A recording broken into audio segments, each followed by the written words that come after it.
स्वागत है आपका। आप देख रहे हैं इंडिया टीवी। आपके साथ मैं हूं प्राची पाराशर। शाम के 5 बज चुके हैं। वक्त है मुकाबला का। मुकाबला सीधा आप देख रहे हैं बिहार की राजधानी पटना से, क्योंकि बिहार की राजधानी पटना में जबरदस्त हलचल है। पहले फेज के लिए आज मतदान चल रहा है और मतदान का आखिरी घंटा बाकी रह गया है। आज सुबह से जो तस्वीरें सामने आई उसे देखकर कम से कम ये कहा जा सकता है कि 18 जिलों की 121 सीटों पर बंपर वोटिंग आज हुई है। जनता ने निकलकर, अपने घर से निकलकर आज अपने मत का इस्तेमाल किया है, मताधिकार का इस्तेमाल किया है। चाहे महिलाएं हों या पुरुष या किसी भी वर्ग का शख्स हो, आज मतदान केंद्रों पर लंबी लंबी लाइनें देखने को मिली हैं। और ये जो फर्स्ट फेज का चुनाव है ये खास इस वजह से है क्योंकि कई दिग्गजों की किस्मत का फैसला आज जनता ईवीएम में कैद कर रही है। चाहे राघोपुर से तेजस्वी यादव हो, महुआ से तेज प्रताप यादव हो, विजय सिन्हा लखीसराय से हो, तारापुर से, चाहे हम बात कर ले सम्राट चौधरी की, दानापुर से राम कृपाल यादव की, वो तमाम सीटें हैं जिन पर सबकी निगाहें बनी हुई हैं। आज क्या माहौल है, वोटर्स ने अगर वोट डाला है तो कौन सा मुद्दा सबसे ज्यादा चर्चाओं में रहा, इस बंपर वोटिंग की चर्चा क्यों होनी चाहिए, ये सब मैं आपको बताऊंगी। लेकिन उससे पहले इस वक्त की एक बड़ी खबर और एक ताजा अपडेट आपको बता देती हूं जो कि लखीसराय से सामने आई है। यहां पर डिप्टी सीएम विजय सिन्हा के काफिले पर पत्थर फेंके गए, उनकी गाड़ी पर कीचड़ और गोबर फेंका गया। विजय सिन्हा लखीसराय से बीजेपी के उम्मीदवार भी हैं और जिस गांव में पथराव की घटना हुई उस गांव को यादव बाहुल्य बताया जा रहा है। विजय सिन्हा का आरोप है कि उनके पोलिंग एजेंट को आरजेडी के गुंडों ने बूथ से भगा दिया, उनके साथ मारपीट की गई, जिसकी जानकारी मिलने पर वो यहां आए थे, लेकिन आरजेडी के समर्थकों ने उनका विरोध किया। विजय सिन्हा के सामने ही जमकर नारेबाजी होने लगी, उनके काफिले पर पत्थर कीचड़ फेंके गए। विजय सिन्हा की गाड़ी पर कीचड़ के छींटे दिखाई दे रहे हैं। उनकी सुरक्षा में तैनात सीआरपीएफ जवान के हाथ पर भी गोबर लगा दिख रहा है। इसके बाद सुरक्षा बलों के जवानों ने विजय सिन्हा की गाड़ी को वापस मुड़वाया। हैरानी की तो बात यह है कि विजय सिन्हा प्रशासन पर हमला बोलते हुए नजर आ रहे थे, ये कहते हुए नजर आ रहे थे कि वहां के अधिकारी आरजेडी के साथ मिले हुए हैं, आरजेडी के गुंडों के साथ मिलकर काम कर रहे हैं और बूथ कैप्चरिंग का जो काम है वो किया जा रहा है। तो फर्स्ट फेज के इस चुनाव में वीआईपी कैंडिडेट की सीट पर ये सब कुछ हुआ है, इसके क्या मायने हैं, इस पर हम चर्चा करेंगे। खास मेहमान हमारे साथ हैं, हमारे साथ वरिष्ठ पत्रकार आज बिहार के हैं जो आपको सटीक जानकारी देंगे कि बिहार के इन चुनावों का, इस फर्स्ट फेज के चुनाव का क्या असर पड़ रहा है। हमारे साथ नीतीश चंद्रा हमारे एसोसिएट एडिटर हैं, श्रीकांत प्रत्युष जी वरिष्ठ पत्रकार के तौर पर, डॉक्टर संजय कुमार राजनीतिक विश्लेषक के तौर पर, भोलानाथ जी हमारे साथ है जर्नलिस्ट के तौर पर और सरोज सिंह भी है हमारे साथ वरिष्ठ पत्रकार के तौर पर। तो नीतीश, सबसे पहले ये बताइए कि फर्स्ट फेज का ये चुनाव ये हंगामेदार क्यों हो गया, ये गोबर चलने लगा, पत्थर चलने लगे और डिप्टी सीएम के काफिले पर हमला क्यों हो गया? जी हाँ, बिल्कुल ये हैरान करने वाली खबर थी क्योंकि डिप्टी सीएम जिस इलाके में जाना चाह रहे थे, दरअसल उनको ये जानकारी मिली थी कि वहाँ जो रामगढ़ चौक एक थाना है उसके अंदर खोरियारी गांव में बूथ नंबर 404 और 405 पर उनके पोलिंग एजेंट को वहाँ रहने नहीं दिया जा रहा है और सुबह से ये हो रहा था। और दोपहर के बाद जब विजय सिन्हा को बार बार ये जानकारी मिली तो उसके बाद वो वहां जाना चाह रहे थे, लेकिन गांव के मुहाने पर ही उनको रोक दिया गया और काफी संख्या में वहां भीड़ जमा हो गई और लगातार उनका विरोध किया गया।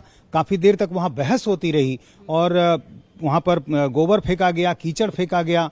विजय सिन्हा वहीं पे काफी नाराज हुए कि आखिर यहाँ के एसपी पर उन्होंने अपनी नाराजगी जाहिर की और ये कहा कि आखिर यहाँ पर कैसे प्रशासन काम कर रहा है। तो जाहिर है ये तस्वीर हैरान करने वाली थी कि एक डिप्टी सीएम किसी बूथ तक जाना चाह रहा है तो नहीं जाने दिया जा रहा है। उनका आरोप था कि ये यादव वाला इलाका है, आरजेडी के लोग हैं। हालांकि जो वीडियो एक सामने आया उसमें दिख भी रहा है कि हरे गमछे लोग वहां पे लहरा रहे हैं।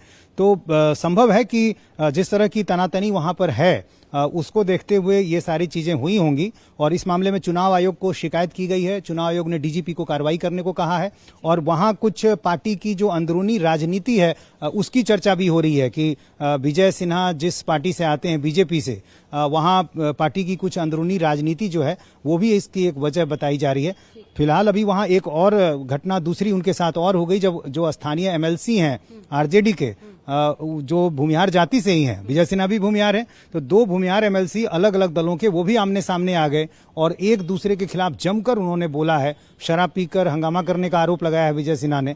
तो लखीसराय से इस मायने में आज जो है बहुत तनातनी वाली खबरें आई हैं। बिल्कुल। देखिए, एक तरफ आज बिहार में बम्पर वोटिंग हो रही है और जो इसका फाइनल आंकड़ा है वो थोड़ी ही देर में सामने आएगा। हम आपको बताएंगे इस बम्पर वोटिंग के मायने क्या है, महिला वोटर्स का रुझान किस तरफ समझ में आया, जो युवा है उनका रुझान किस तरफ समझ में आया, कौन सा मुद्दा सबसे ज्यादा चला, ये तो चर्चा का विषय है ही। लेकिन फिलहाल लखीसराय वाली सीट इतनी दिलचस्प क्यों हो गई भोलानाथ जी? क्या वहां से ऐसी जानकारी मिल रही है, क्या ऐसे इनपुट्स हैं कि सोचिए डिप्टी सीएम है और वो प्रशासन पर आरोप लगा रहे हैं। अमूमन ऐसे आरोप विपक्ष लगाता है कि प्रशासन पक्षपात कर रहा है, सुन नहीं रहा है, बूथ कैप्चरिंग की जा रही है, लेकिन डिप्टी सीएम अगर ऐसे आरोप लगा रहे हैं तो उस सीट पर क्या कोई समीकरण इधर उधर हुए हैं?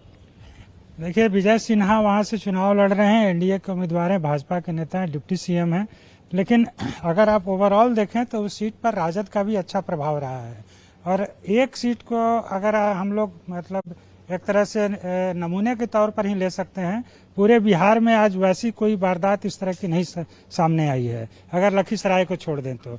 लखीसराय में वहाँ की लोकल राजनीति जो है वो हावी है। दो भूमिहार, जैसा कि नीतीश जी ने बताया कि दो भूमिहार नेता जो है वहाँ आमने सामने आ गए हैं और राजद का प्रभाव वाला क्षेत्र उधर भी है। तो जो उस इलाके में जो हम लोग देखते रहे शुरू से, तो उसमें इस तरह की घटना जो है कोई बड़ी बात नहीं है। और सबसे खास बात, जैसा कि मैं बता रहा हूं कि पूरे बिहार में इस तरह की और कोई घटना नहीं आई है सामने। ठीक है, लखीसराय की घटना सामने आई, लेकिन जनता ने आज कैसे आज बाहर निकलकर आज वोटिंग की है, इस पर भी चर्चा सब लोग कर रहे हैं। बम्पर वोटिंग हो रही है, बड़ी बड़ी लंबी लंबी कतारें देखने को मिली। पिछली बार ये आंकड़ा संजय जी 57% के आसपास था, 57% के आसपास था। इस बार ये आंकड़ा बढ़ेगा। बम्पर वोटिंग होती है तो बिहार का चुनाव ये फर्स्ट फेज क्या कह रहा है? बिल्कुल, मैं तो 3 बजे तक का अपडेट था। पिछली बार चूंकि पिछली बार 3 फेज में चुनाव हुआ था, इस बार 2 फेज में चुनाव। तो फर्स्ट फेज में जो पिछली बार चुनाव का जो आंकड़ा था वो 44 पॉइंट कुछ % था।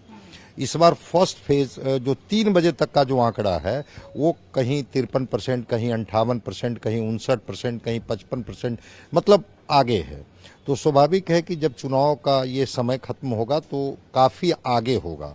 नहीं, ये तो बतलाता है कि लोकतंत्र मजबूत हुआ है, अवेयर हुए हैं लोग, और अवेयर जब हुए हैं तो वो अपने अधिकारों के प्रति सजग हैं, सचेत हैं और उनकी उपस्थिति है बूथों तक। तो ये इस बात को तो बता ही रहा है ना कि अगर उनके हिस्से में रोशनी आएगी तो वो भी 2 कदम आगे निकल करके पक्ष में मतदान करें, विपक्ष में मतदान करें, लेकिन वो मतदान करेंगे। उनको लगता है कि हमारे हिस्से में भी कुछ मिलने वाला है। आखिर उदासीनता आई क्यों थी? उदासीनता इसी वजह से ना आई थी कि कोई भी पार्टी, कोई गठबंधन चुनाव में परिणाम जिनके हिस्से में आए, हमारे हिस्से में तो कुछ आना नहीं है। लेकिन जो प्रण पत्र और संकल्प पत्र आया उसमें जिस तरह की गुलाबी तस्वीर पेश की गई है बिहार में, लग रहा है कि 14 नवंबर के बाद आपको बिहार बिल्कुल बदला हुआ बिहार दिखेगा। अगर आप कवर करने आएंगी तो बिहार में क्रांति दिखेगी। पूरे बिहार में फैक्ट्रियों का जाल बिछ जाएगा, बाढ़ मुक्त बिहार हो जाएगा, हर युवा को नौकरी मिल जाएगी, महिलाएं सशक्त हो जाएंगी। तो ये उम्मीद तो है।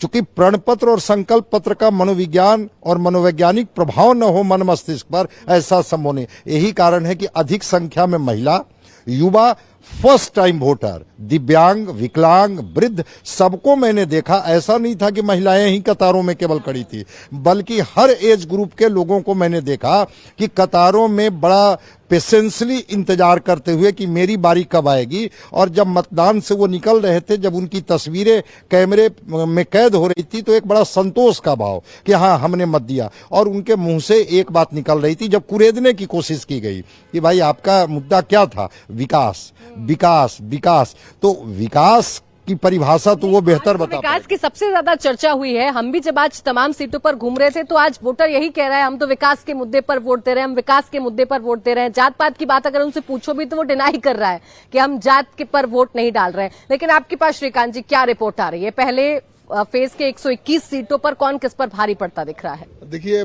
शाहाबाद में तो महागठबंधन पहले से भारी था ही, और केवल एनडीए के खाते में 2 ही सीटें थीं। उपचुनाव में एक और सीट आ गया तरारी का, तो 3 सीटें एनडीए के खाते में थी, बाकी तो महागठबंधन के खाते में ही सीटें थीं। उस इलाके में माले का भी अच्छा प्रभाव है, उसका भी फायदा मिलता है। तेजस्वी यादव ने जो प्रयोग किया था, कुशवाहा उम्मीदवार ज्यादा उतारा था लोकसभा में, उसका भी फायदा मिला था। तो विधानसभा में भी झंडा गड़ा था महागठबंधन का और लोकसभा में भी गड़ा रहा। लेकिन इस बार मुझे लगता है कि विधानसभा के चुनाव में थोड़ा एज है एनडीए को, एनडीए थोड़ा मजबूत हुआ है। कई सीटों पर उसको बढ़त दिखाई दे रही है। तो लेकिन वो संतोषजनक नहीं है। एनडीए एक जमाने में पूरा कब्जा था शाहाबाद पर, लेकिन वो स्थिति नहीं है। लेकिन एनडीए को 4-5 ज्यादा सीटें शाहाबाद में इस बार मिलने जा रही हैं, सीटें घटने वाली नहीं है। और महिलाओं के बीच सुरक्षा सबसे बड़ा मुद्दा है, महिलाओं के लिए सुरक्षा सबसे बड़ा मुद्दा है। और जंगल राज का जो नैरेटिव है वो बहुत मजबूत दिखाई दिया आज। आप कहीं भी महिला वोटरों से बात कर लीजिए तो उनको ज्यादा विकास और दूसरे मुद्दों से कम मतलब है, उनको अपनी सुरक्षा से मतलब है। और वो कह रही है कि सुरक्षा मिली है और निर्भीक होकर के रात में भी घूम सकती हैं। 10,000 वाला मुद्दा चला क्या? बिल्कुल 10,000 वाला मुद्दा बहुत काम कर रहा है ग्राउंड लेवल पर। और तेजस्वी यादव ने भी जो बड़े बड़े ऐलान कर दिए हैं तो उनके समर्थकों में वो उत्साह भरने वाला है। तो उनके समर्थक भी बहुत हाई वोल्टेज चार्ज है, मुझे लग रहा है कि बहुत चार्ज दिख रहे हैं, बहुत उनमें जोश है। तो कांटे की टक्कर है और हार जीत 2,000, 1,000, 1,500, 2,500, 5,000 से कम सीटों वोटों से हार जीत होगी शाहाबाद के कई सीटों पर, मुझे लगा आज।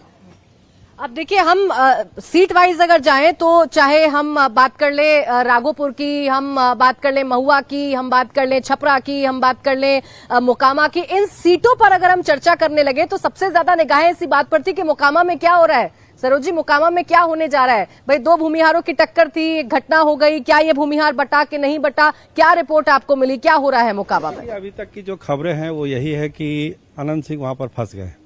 इसकी वजह सबसे बड़ी है कि जो दुलारचंद वाली जो घटना हुई है, उसके बाद जो धानुक वोटर है, जो कैंडिडेट हैं जनसुराज के पीयू जी, वो वोट जो अनंत सिंह को जिताता था वो वोट कंप्लीट जो है जनसुराज को चला गया और यही सबसे कमजोर कड़ी उनकी हो गई।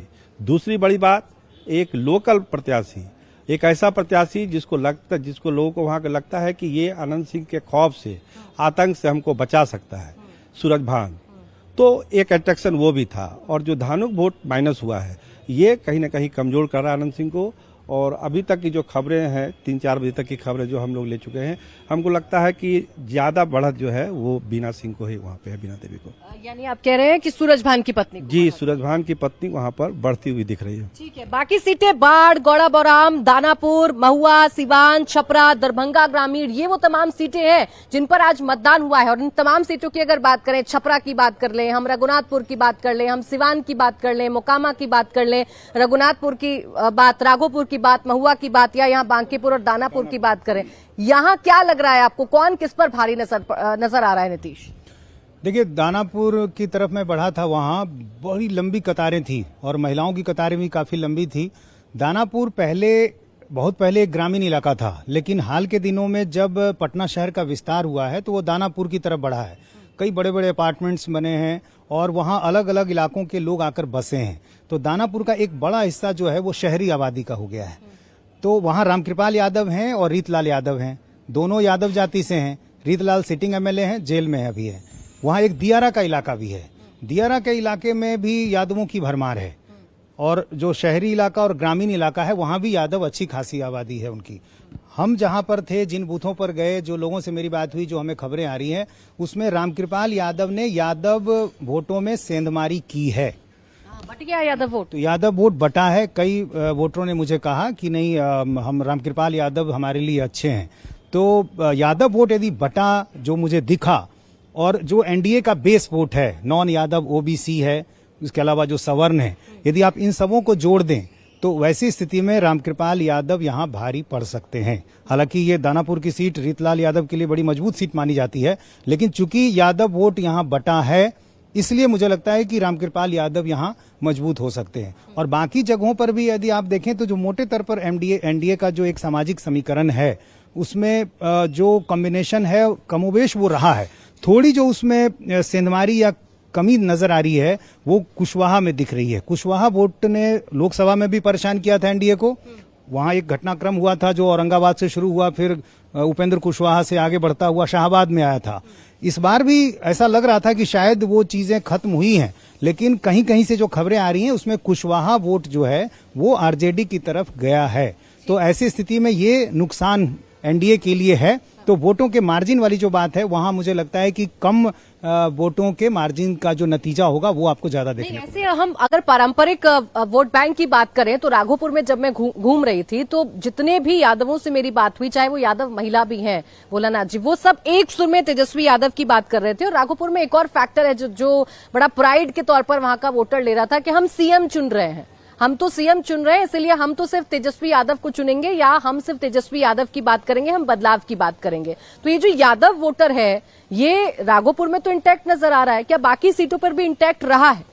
देखिए, जब से तेजस्वी को एज ए सीएम चेहरा घोषित किया गया है, यादव वोटर्स में एक एग्रेशन आया है। जो आप कह रहे हैं ना कि वोटों का परसेंटेज बढ़ रहा है, तो महिला वोटरों के साथ साथ यादव वोटरों में एक अलग तरह का एग्रेशन आया है, वो है कि हमको तेजस्वी को सीएम बनाना है। तो उसके लिए चाहे जो भी महागठबंधन के घटक दल हैं उन सभी को जिताने की कोशिश में वो लगे हुए हैं कि जितनी ज्यादा सीटों पर जीतेंगे तो तेजस्वी यादव की सरकार बनेगी। तो एक वो एग्रेशन की बात जो है यादवों में साफ साफ दिख रहा है। जैसे अभी बात हो रही थी नीतीश जी से कि दानापुर सीट की, तो दानापुर में ऐसा नहीं है कि रीतलाल यादव पहले से हैं, अभी जेल में हैं तो कमजोर पड़ रहे हैं। आप देखिए कि लास्ट के दौर में न सिर्फ तेज प्रताप गए बल्कि लालू यादव खुद उनके रोड शो में शामिल हुए हैं। 2 दिन पहले लालू यादव उनके लिए रोड शो किए हैं, लंबा रोड शो किए हैं, करीब 14 किलोमीटर का रोड शो किए हैं। और लालू यादव पहली बार इस चुनाव में सामने आए थे, किसी भी उम्मीदवार के लिए पहली बार सामने आए थे और लोगों से उनके लिए वोट मांगे थे। नीतलाल यादव और रामकृपाल यादव, ये ठीक है कि रामकृपाल यादव का चेहरा एक सॉफ्ट यादव की है, उसके हिसाब से रीतलाल यादव थोड़ा सा एक बाहुबली के रूप में वो चेहरा है, लेकिन अभी वो जेल में है तो वो फैक्टर उतना असरदार नहीं है। दूसरी बात है कि उनके घर के लोग, उनकी पत्नी और खास करके उनकी बेटी जो है इस चुनाव में बहुत तरह से काम किया है उन लोगों ने अपने पिता को जिताने के लिए, तो वो भी एक फैक्टर है। जैसे आप जो सीटों का नाम ले रही हैं, मोकामा और दूसरे सिवान, ये सब, तो इसमें ज्यादातर तो बाहुबलियों की ही सीटें हैं। अब फतुआ में ही देख लीजिए, रूपा कुमारी है, उनके पति टुनटुन यादव चर्चित व्यक्ति हैं। अभी आप अनंत सिंह की बात सरोज जी ने कहा है कि वहाँ पर जो बाहुबलियों की लड़ाई हो रही है उसमें किस तरह नुकसान बता रहे हैं मोकामा में, आपको लग रहा है? ऐसा है कि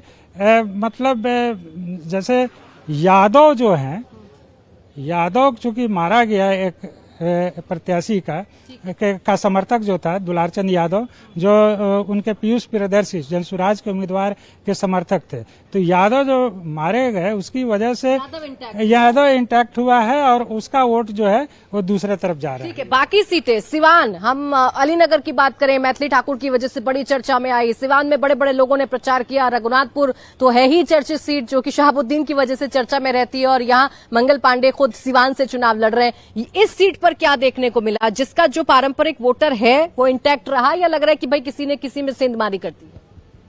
नहीं, सिवान में मंगल पांडे को थोड़ा एज मिलते हुए दिख रहा है। ठीक है, सेंधमारी की कोशिश की, हालांकि वहाँ अवध बिहारी चौधरी कई बार से वहाँ को ये रिप्रेजेंट कर रहे हैं, लेकिन अवध बिहारी चौधरी का जो सीधे एक्सेस लोगों तक नहीं है या अवध बिहारी चौधरी मौजूद नहीं रहते हैं, तो थोड़ा इनके खिलाफ एंटी इनकम्बेंसी था। पार्टी इंडिया गठबंधन से कोई नाराजगी नहीं थी, लेकिन अवध बिहारी चौधरी कभी कभी कैंडिडेट के खिलाफ भी थोड़ी उदासीनता हो जाती है कि चलो अब इनके हिस्से में तो जो आता है वो ठीक है, हमारे हिस्से में तो कुछ आना नहीं है। तो मंगल पांडे वाली सीट को बीजेपी ने अपनी प्रतिष्ठा की सीट बनाया, चूंकि एमएलसी हैं और एमएलसी के बाद इनको लड़ाया गया तो लगातार ये कैबिनेट में महत्वपूर्ण पद पाते रहे हैं, प्रदेश के अध्यक्ष भी ये रहे थे। तो मंगल पांडे की सीट को लेकर के इन लोगों ने अपनी प्रतिष्ठा से इसको जोड़ा है और मंगल पांडे के साथ वहां के वोटर, चूंकि इस मामले में देखिए इंडिया गठबंधन हो या आरजेडी हो, ये जातीय ध्रुवीकरण की राजनीति करती है और बीजेपी जो है वो धार्मिक ध्रुवीकरण की राजनीति करती है। उस ध्रुवीकरण का फायदा मंगल पांडे को मिलते हुए सिवान में दिख रहा है। और जहां तक रघुनाथपुर की बात है, चूंकि सिवान और रघुनाथपुर दोनों अगल बगल में है, तो वहां ओसामा को एज मिलते हुए दिख रहा है। ओसामा को एज मिलते हुए दिख रहा है। ओसामा के प्रति कोई वैसी नाराजगी नहीं है और ओसामा ने जिस तरह से एड्रेस किया है लोगों को कि भाई अगर आप हमें चुनते हैं, चूंकि जो यादव मुस्लिम का जो एक कॉम्बिनेशन है, उस कॉम्बिनेशन में ओसामा को एज मिलते हुए दिख रहा है।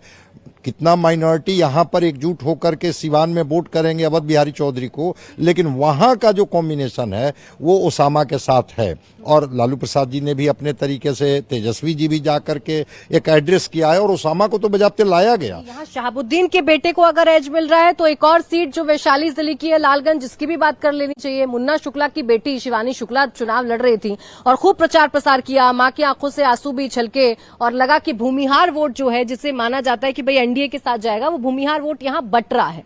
क्या रिपोर्ट यहाँ से आई? बिल्कुल, जिस तरह से वो रोई अपने पिता से गले मिल करके, उसके बाद थोड़ा संपैथी तो है और भूमिहार उनका साथ देते भी रहे हैं। मुन्ना शुक्ला तो चुनाव वहां से जीतते रहे हैं, ठीक है। अभी लगातार बीजेपी का या एनडीए का दबदबा है वहां पर, लेकिन इस बार भूमिहार वोट में डिवीजन दिखाई दे रहा है और इसका फायदा मिल सकता है उनको, मुन्ना शुक्ला की बेटी को, शिवानी को मिल सकता है। और शिवानी ने बहुत मेहनत भी किया है और जिस तरह से इमोशनल उन्होंने रोल प्ले किया है और अपने पिता से गले मिलकर रोई, लोगों के बीच गई और बोली कि हमें न्याय चाहिए, न्याय दीजिए, मेरे पिता तो जेल में है और बेटी क्यों नहीं चुनाव लड़ सकती है। कई मुद्दे उन्होंने उठाए कि बेटी क्यों नहीं चुनाव लड़ सकती है, बेटी को क्यों नहीं चुनाव लड़ना चाहिए, क्यों नहीं जीतना चाहिए। तो कई ऐसे अहम मुद्दे उठाए हैं, सलीके से उठाए हैं और मुझे लगता है कि भूमिहार वोट बैंक में सेंधमारी करने में कामयाब रही हैं और महागठबंधन का तो भाई सॉलिड वोट बैंक है ही,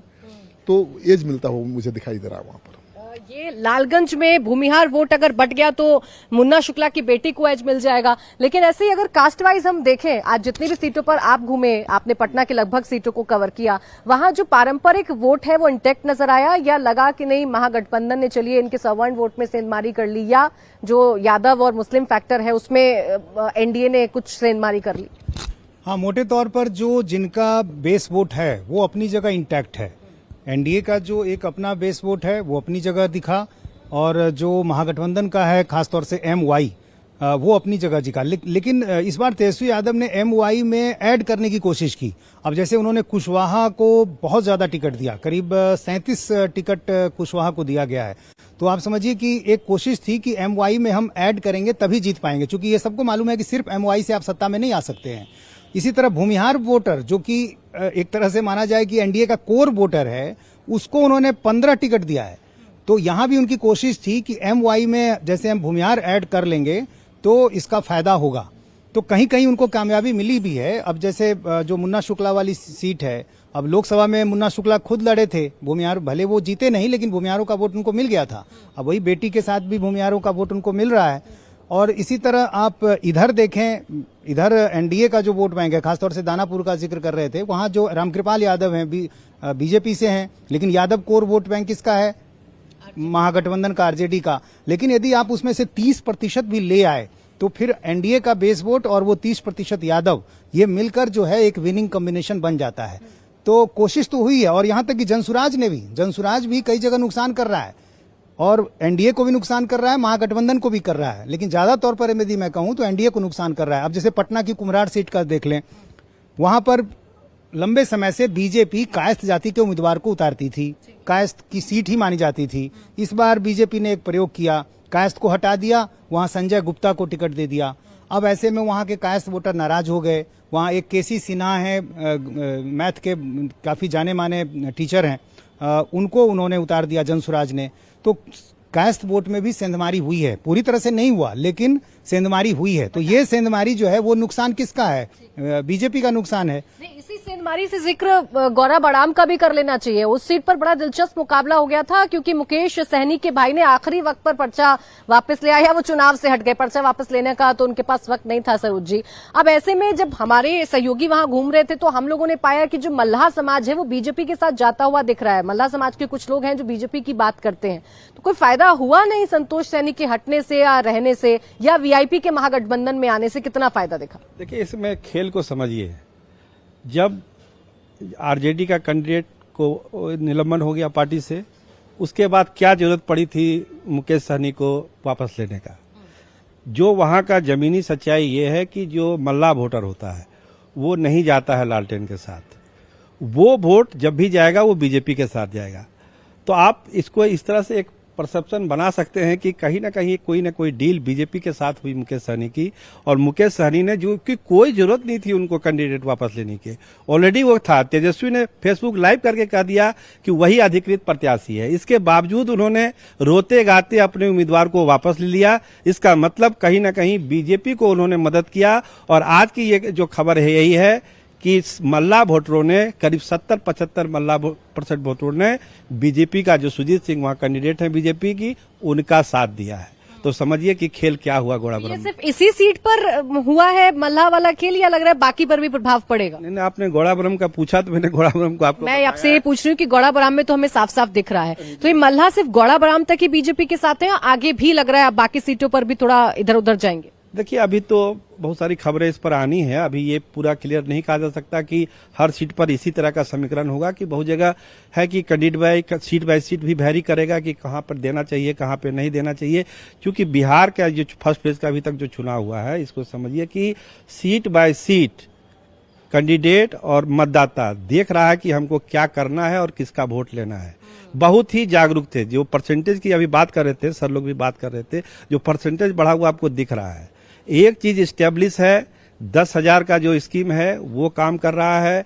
महिला वोटर नीतीश कुमार के लिए वोट कर रही है, कोई दिक्कत नहीं है। और जब हम लास्ट में ये बोलते हैं कि एनडीए को एज है फर्स्ट पेज में, तो इसमें बाइफर्केट आपको करना चाहिए कि अगर एज है तो वो जेडीयू को एज है, बीजेपी को एज नहीं है। कमल मुरझा रहा है, तीर चल रहा है, लालटेन जल रहा है। आप भी इत्तेफाक रखते हैं क्या इस बात से कि कमल इस फर्स्ट फेज में मुरझाया है और तीर ज्यादा शार्प नजर आ रहा है? देखिए, कमल और ये तीर पर तो थोड़ा सा हम बाद में आएंगे। पहले मैं गौड़ाबराम वाले का जिक्र कर दूं, जो अभी सरोज जी बोल रहे थे कि क्या डील हुई है भाजपा के साथ। तो एक सीट को लेकर के कोई डील जैसी बात नहीं दिख रही है। जैसा कि हम जानते हैं कि वहां पर मल्लाह वोट जो है वो उनसे आरजेडी से थोड़ा सा डिटैच था, तो उनको लग गया था कि अगर हम सहनी के भाई को देंगे तो यहाँ पर ये सीट निश्चित रूप से हम लूज करेंगे। लेकिन अगर हम मान लीजिए कि अफजल जी जो वहां पर उम्मीदवार हैं, तो कम से कम उनके साथ यादव वोट तो इंटैक्ट रहेगा, यादव मुस्लिम वोट तो उनके साथ जाएगा। तो ये था कि जो जीत की संभावना थी वो अफजल में ही दिख रही थी, राजद उम्मीदवार में ही दिख रही थी। अब देखिए कि वहां पर एक बार हटाया गया, फिर रखा गया, फिर हटाया गया, तो ये एक कुल मिलाकर के बड़ा दिलचस्प मामला बनता है। दूसरी बात जो आप कह रहे हैं कि जैसे कमल मुरझा रहा है और जदयू आगे बढ़ रहा है, तो ये बात आ रही है कि कहीं, मतलब ये बात निश्चित रूप से है, कहीं ये बात नहीं आ रही है, निश्चित रूप से है कि जदयू की सीटें इस बार बढ़ती हुई दिख रही हैं।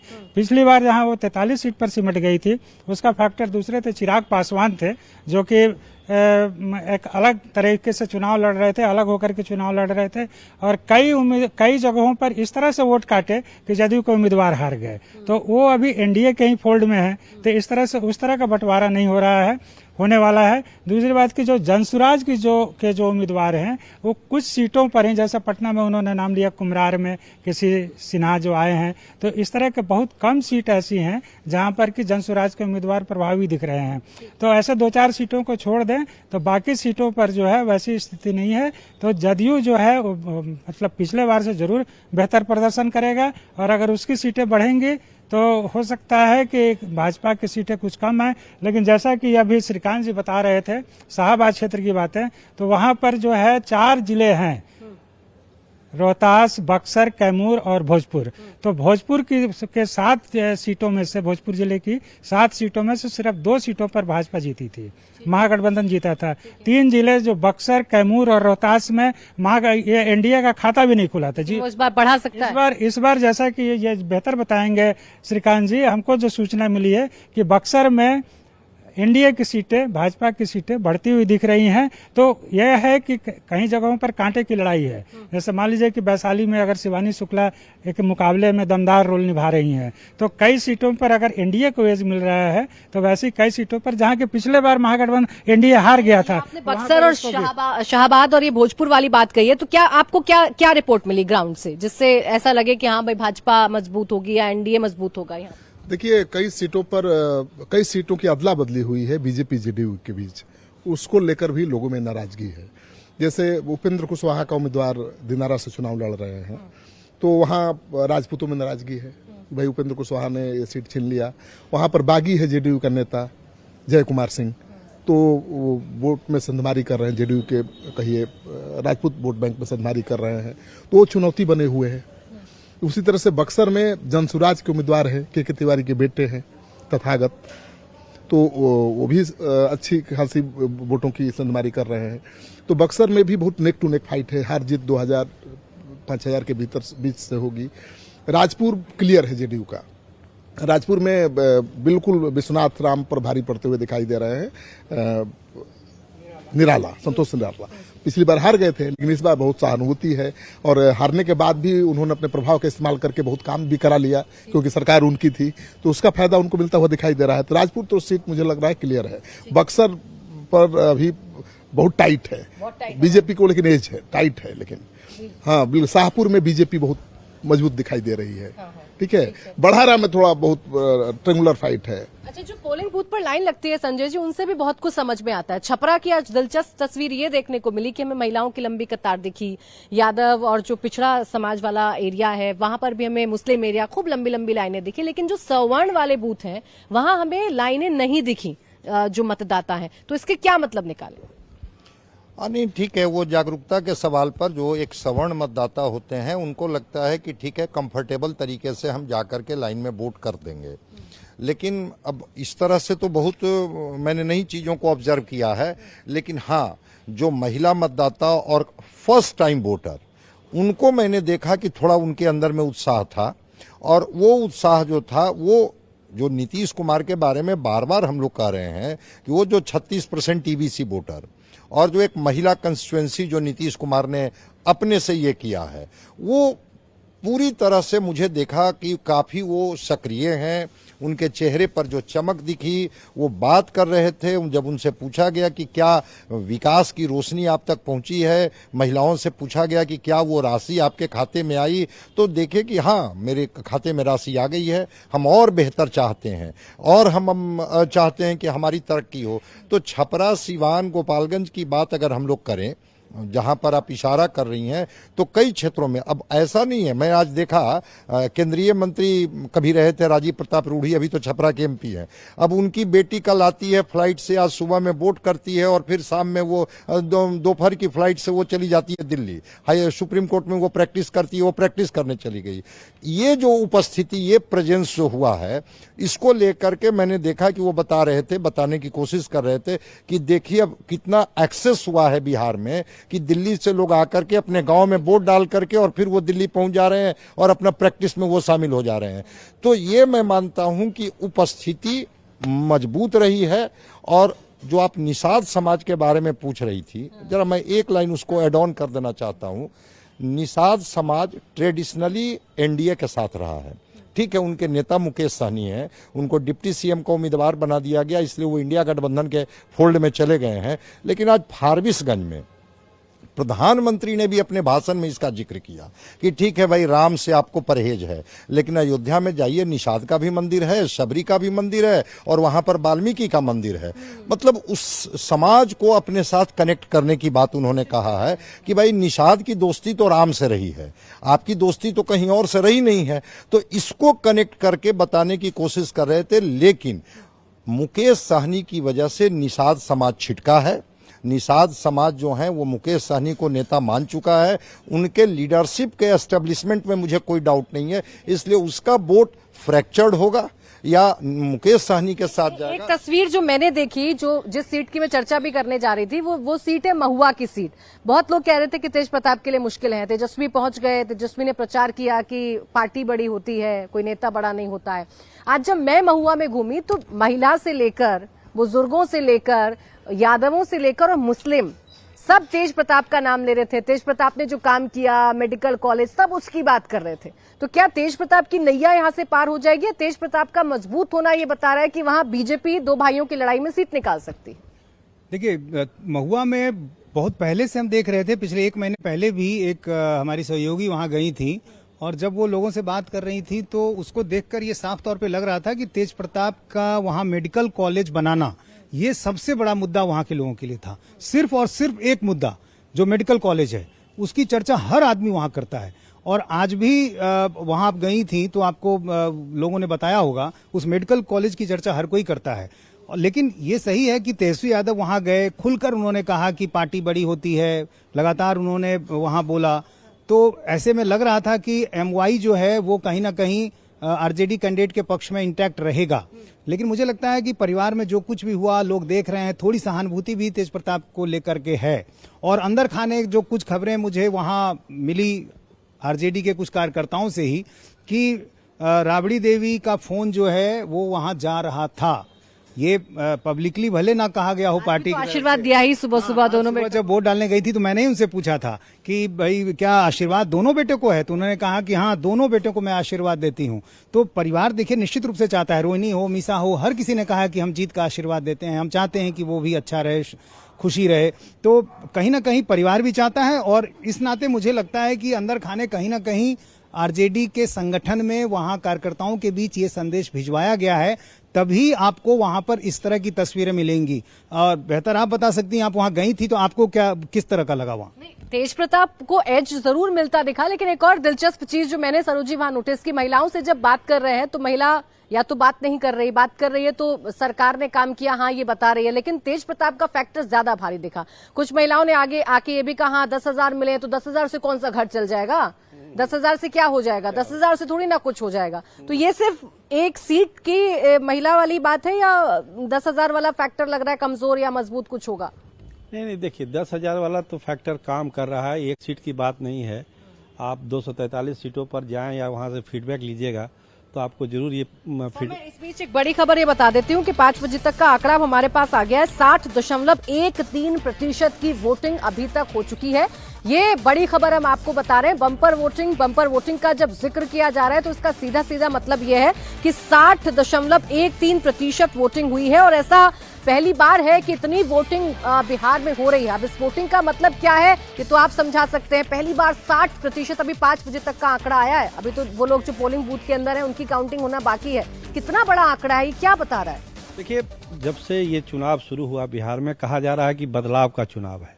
अब बदलाव का स्वरूप क्या होगा ये तो 14 तारीख को पता चलेगा, लेकिन ये बदलाव का चुनाव है। युवा वोटर बदलाव चाहता है कि कुछ नया हो बिहार में, हमारे लिए संभावना बने कि हम कुछ कर सकते हैं, बिहार में रह के कुछ कर सकते हैं। तो बदलाव का स्वरूप तय हो रहा है। आज पहले पेज में भी यही हुआ, युवा वोटर थे, सर ने कहा महिला वोटर बहुत बड़ी संख्या में थी, आपने भी देखा होगा।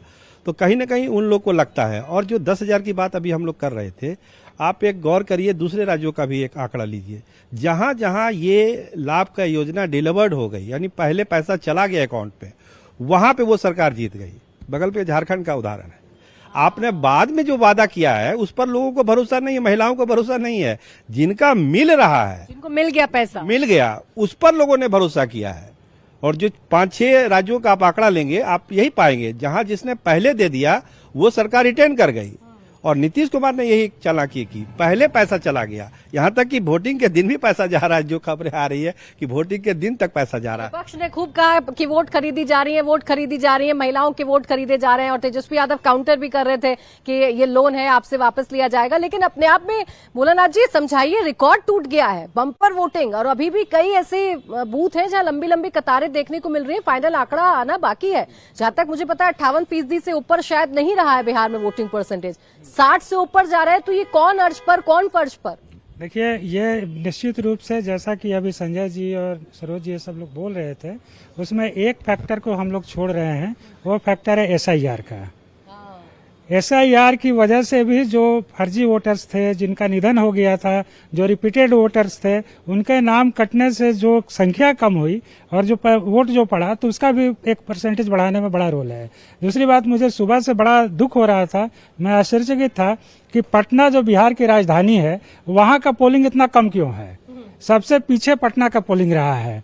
आप रिकॉर्ड देख लीजिए उसमें। तो ये देखिए, अब जहां तक बदलाव की बात है, तो निश्चित रूप से बदलाव में जैसा कि सरोज जी का इशारा था कि कहीं सरकार तो नहीं बदल रही है, तो एक तरह से आप कहिए कि जो सबसे जो मतलब मेन फैक्टर जो रहा है, नीतीश कुमार के 6 महीने पहले के जो स्टेप्स है, वो जिलों में यात्रा पर गए, वहाँ लोगों से फीडबैक लिए, आपको क्या चाहिए, आपको क्या चाहिए। वो आ करके फिर कैबिनेट में बैठक करके तुरंत उसका उस प्रस्ताव पर मुहर लगा करके और इसके 1-2 दिन के अंदर ही उस पर जो है सरकार अपना निर्णय सुना देती थी, अपना डिसीजन दे दिया जाता था कि ये लागू हो गया। उसी में ये आपको 1100 रुपया जो पेंशन की बात थी, जो कि 3 गुना बढ़ोतरी थी, उसी में युवाओं के लिए बेरोजगारी भत्ता था, इधर अधिवक्ताओं के लिए था, पत्रकारों के लिए था, फिर महिलाओं के लिए 10,000 की बात आई, फिर जीविका दीदियों के लिए बात आई। पिटारा खोल दिया था। पिटारा खोल दिया। मतलब अगर आप, हम लोगों ने सवाल भी किया सम्राट चौधरी जो कि वित्त मंत्री हैं कि भाई इतना पैसा आएगा कहाँ से,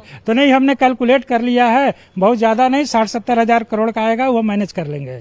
तो ये है कि ये जो घोषणाएं जो हुई सरकार से की तरफ से एक के बाद एक, बैक टू बैक जो कहते हैं, तो उसका भी बहुत असर रहा। और जैसा कि मैं कह रहा हूं कि SIR का भी, और तीसरा एक फैक्टर जो है जो कि तेजस्वी को जो CM फेस घोषित करने से जो एक फैक्टर है जो कि यादव मतदाताओं में गया कि नहीं, हमको जम के वोट करना है। चूंकि जिले वाइज बात कर रहे थे तो एक बार आंकड़ा पढ़ देते हैं फटाफट से। बेगूसराय में 67.32%, भोजपुर में 53%, बक्सर में 55%, दरभंगा में 58%, गोपालगंज में 64%, खगड़िया में 60%, लखीसराय में 62%, मधेपुरा में 65%, मुंगेर में 54%, मुजफ्फरपुर में 64%, और पटना की बात करें तो 55%, नालंदा में 57%, समस्तीपुर में 66%, सारण में 60%, सिवान में 57% और वैशाली में 59%। ये जो आंकड़ा है अभी वोटिंग का सामने आ रहा है, पटना का सबसे कम है, हाँ, राजधानी का सबसे कम है कंपैरिजन अगर किया जाए। लेकिन फिलहाल अभी ये 5 बजे तक के आंकड़े हैं, अभी 1 घंटा और वोटिंग का चल रहा है, आखिरी घंटा चल रहा है, 6 बजे फिर आपके सामने आखिरी आंकड़ा आएगा। लेकिन बेगूसराय की बात करें तो सबसे ज्यादा बेगूसराय में अभी तक का टर्नआउट है, 67.32%। ये बेगूसराय फिर इसमें फिर क्या होने जा रहा है, इतनी बड़ी संख्या में वोटर निकल रहे हैं? देखिए, लगभग 150 लोकसभा विधानसभा क्षेत्रों में मैं जा चुका हूं और रैंडम सर्वे कर चुका हूं। ग्राउंड लेवल पर नीतीश कुमार का बहुत प्रभाव दिखाई दे रहा है। 17 दनादन घोषणाएं की उन्होंने चुनाव के ठीक पहले, उसका बहुत असर है और NDA को हर जगह एज मिलता हुआ दिखाई दे रहा है। तो लड़ाई ठीक है, नेक टू नेक है। तेजस्वी यादव को भी भाई CM के चेहरा है, तो यादव और मुसलमान गुलबंद नजर आ रहे हैं। यादव ज्यादा गुलबंद आ रहे हैं नजर, मुसलमान उतनी गुलबंद नहीं है।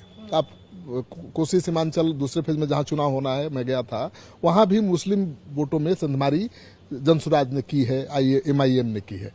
तो बाकी सीटों पर भी यही हाल है। यादव तो एकदम गोलबंद है कि भाई तेजस्वी को CM बना देना है, तो उनका वोट इधर से उधर अब नहीं हो रहा है।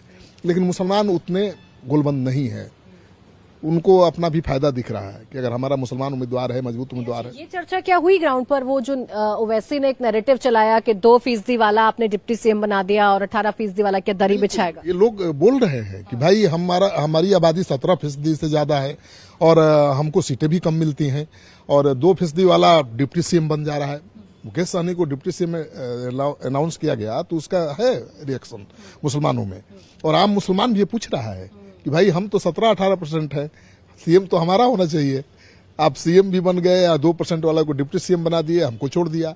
तो उसको मैनेज करने की कोशिश महागठबंधन ने किया और कहा कि नहीं भाई, सरकार बनेगी तो 4 डिप्टी CM होंगे।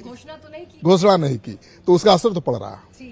अब देखिए, ये तो बिहार की 121 सीटें जो फर्स्ट फेज की हैं, उनसे सबसे सटीक विश्लेषण, सबसे सटीक रिपोर्ट हमने आपको बताई है। फिलहाल बहुत शुक्रिया आपका श्रीकांत जी, डॉक्टर संजय जी, भोलानाथ जी और सरोज जी और नीतीश हमारे साथ जुड़ने के लिए और तमाम ये जानकारी हमारे दर्शकों तक पहुंचाने के लिए।